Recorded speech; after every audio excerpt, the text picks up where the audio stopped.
So as with any offseason, there's time to speculate about which quarterbacks could potentially be moving on. And there are three that I think definitely will not be with their teams going into next season. One of them is unfortunately my quarterback. So this is from Jordan Schultz. The Dolphins' preference has been to find a trade partner for Tua Tagovailoa, but a cut is possible in the end, though that has been their preference. My understanding is the new regime doesn't want it to drag out too long, which is very understandable. If they cut him, they could put his cap hit over 2 years, or they could rip the entire Band-Aid off and take a $99 million cap hit. Watch my video from yesterday where I discussed that possibility. But I do think the time of Tua in Miami has come to a close. We had some great moments. We did have fun, but ultimately we didn't get to where we wanted to get with him. And, that's okay. But from one number one quarterback to another number one quarterback, let's go over to NFL.com and Kevin Patra, who is talking about Kyler Murray and the Arizona Cardinals. So, Cardinals coach Mike LaFleur says no time frame on Kyler Murray decision. The biggest question hanging over the Arizona Cardinals coach Mike LaFleur's early tenure is how they'll handle Kyler Murray's assumed departure. Speaking on Wednesday, LaFleur was asked about Murray's future, but the coach provided no path to an answer. Quote, just like everything else on the roster, open conversations in this building, close quote, LaFleur said via the team's official website. And he also said no time frame on that.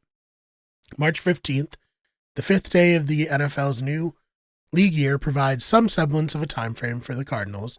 That date is when $19.5 million of the quarterback's 2027 salary becomes guaranteed.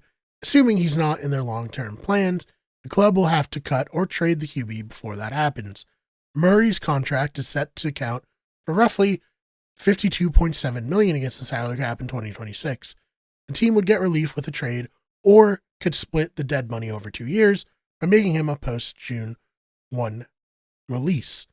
So, with Kyler Murray, I think there's way more of a likelihood that he could be traded. I expect him to have more potential suitors than Tua would possibly have, and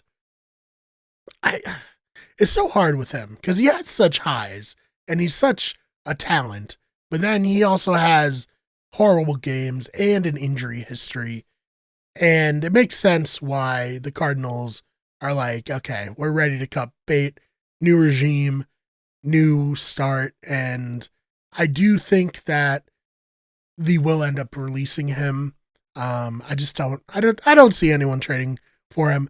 I see someone trading for him before they trade for Tua, but generally I don't see anyone trading for either of them.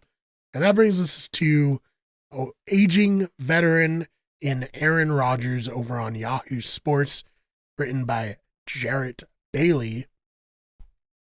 It says Aaron Rodgers is unlikely to return to the Steelers, NFL Insider reports.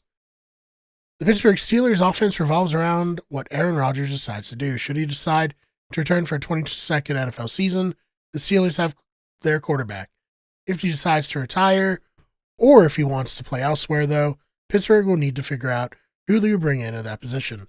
It has been reported that the Steelers would prefer to have Rodgers' decision ahead of the new league year, which officially begins March 11th. And according to NFL Insider, Aditi, I don't know how to pronounce your last name, I'm sorry, Rodgers is unlikely to return to Pittsburgh. Great NFL Insider, Aditi, says on 93.7 The Fan that people around Aaron Rodgers believe there's a minuscule chance he's back with the Steelers in 2026. Andrew Filippio said on X, and that's Rodgers' decision, not the Steelers, based on what they've observed at the end of the season. The only other two quarterbacks on the Steelers rosters are Mason Rudolph and Will Howard. There have been several names connected to the Steelers and potential trade or free agent signings, such as Kyler Murray. So bringing that back around to our last topic, Malik Willis and Anthony Richardson. Rodgers threw 24 touchdowns and just 7 interceptions in 2025. Personally, I think of those, Kyler would fit best in Pittsburgh. Am I saying that because I want Malik Willis to be on the Dolphins? Yeah, maybe, but that's the one that I think is most likely. But should be interesting. All three of these situations are liable to change at any moment, being a trade or announcement from Aaron Rodgers. So we'll just have to wait and see where the dominoes fall. Do you have any guesses on where these three players will play in 2026? Let me know in the comments. And if you enjoyed this, please subscribe. We have new videos coming out all the time here on the channel. Check out the main channel where you get everything, as well as Those Fake Nerds with nerd and pop culture news, and our podcasting channel, Better Radio. Again, thank you so much for watching. Please subscribe. We're trying to hit 300 subscribers. Would really appreciate it if you did subscribe, and I will see you in the next one.